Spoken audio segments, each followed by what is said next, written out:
पावसाळ्यात आजारपणाला ठेवा दूर, शरीराला ताकद, ऊब आणि भरपूर ऊर्जा देण्यासाठी रोज खा एक पौष्टिक लाडू।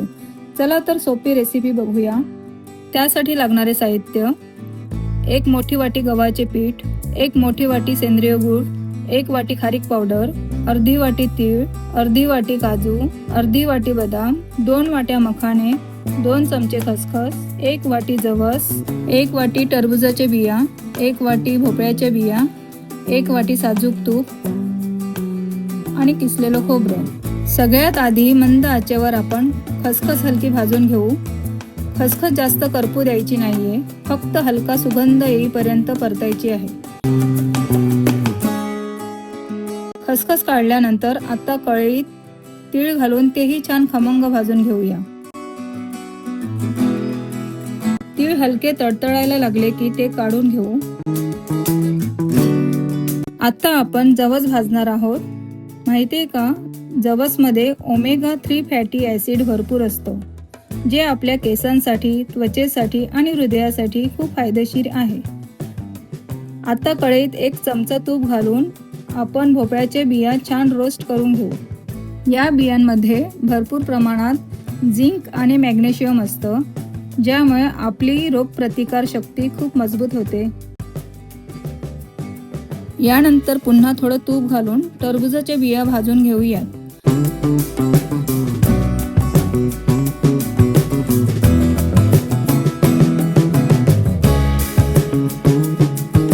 बिया छान फुलून आल्या की त्या बाजूला काढून घेऊ। आता कढईत आणखी थोडं तूप घालून बदामाचे तुकडे खमंग तळून घेऊ। बदाम आपल्या मेंदूच्या आरोग्यासाठी आणि स्मरणशक्ती वाढवण्यासाठी किती उत्तम आहे हे तर आपल्याला माहीतच आहे। बदाम काढल्यावर आता काजूचे तुकडे देखील तुपात छान हलके सोनेरी होईपर्यंत परतून घेऊया।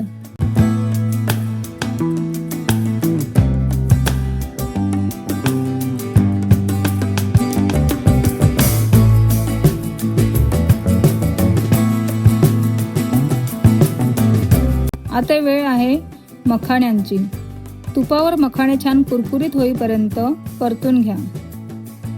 मखाण्यामध्ये कॅल्शियम भरपूर असतं, ज्यामुळे सांधेदुखी, कंबरदुखी गायब होते आणि हाडे मजबूत होतात।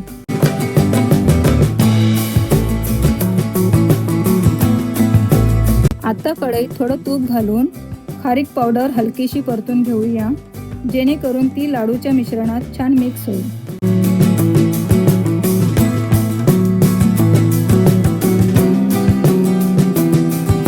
यानंतर किसलेलं सुकं खोबरं कढईत घालून त्याचा रंग हलका बदलेपर्यंत आणि खमंग सुवास सुटेपर्यंत भाजून घ्यायचं।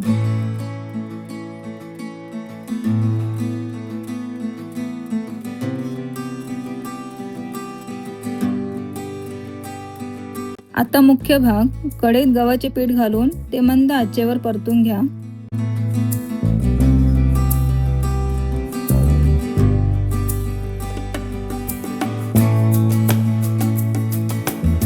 त्यामध्ये 2 चमचे तूप घालून सोनेरी रंग येईपर्यंत भाजून घ्या। पीठ जितकं छान भाजलं जाईल, लाडू तितके चविष्ट लागतील।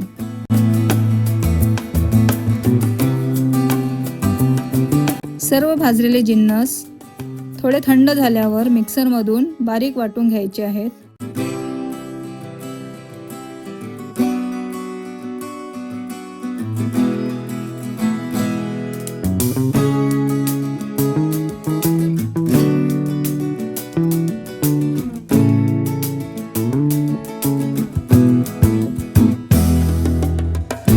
आता एका मोठ्या परातीत आपण गव्हाचं पीठ, वाटलेले ड्रायफ्रुट्स, बिया, खोबरं आणि इतर सर्व कोरडं मिश्रण एकत्र करून हाताने व्यवस्थित एकजीव करून घेऊ। ह्यामध्ये आपण खसखस आणि सीड्स टाकून घेऊ।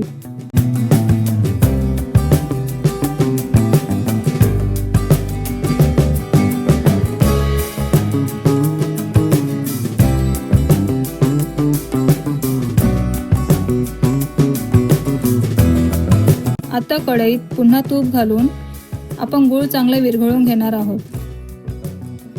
आपण इथे साखरेऐवजी गुळाचा वापर करतोय, जो रक्तातील हिमोग्लोबिन वाढवायला मदत करतो आणि आरोग्यासाठी साखरेपेक्षा कितीतरी पटीने चांगला असतो।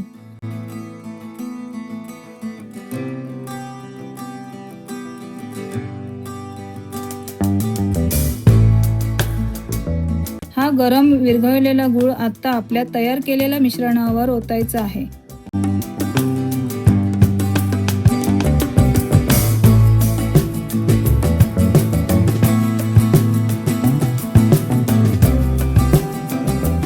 आणि चमच्याने व्यवस्थित मिक्स करून घ्यायचं आहे.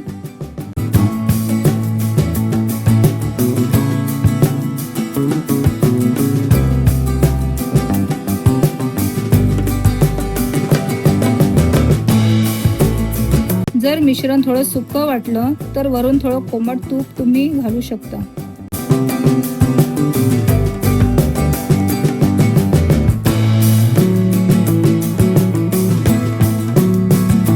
मिश्रण हलकंसं कोमट असतानाच हाताने छान गोल गोल लाडू वळून घ्या.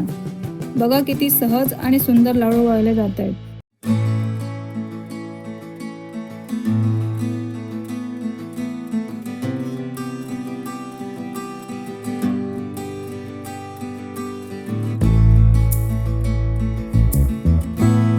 तर गरमागरम पौष्टिक आणि अतिशय चविष्ट असे एनर्जी बॉल्स म्हणजेच आपले प्रोटीन लाडू तयार आहेत.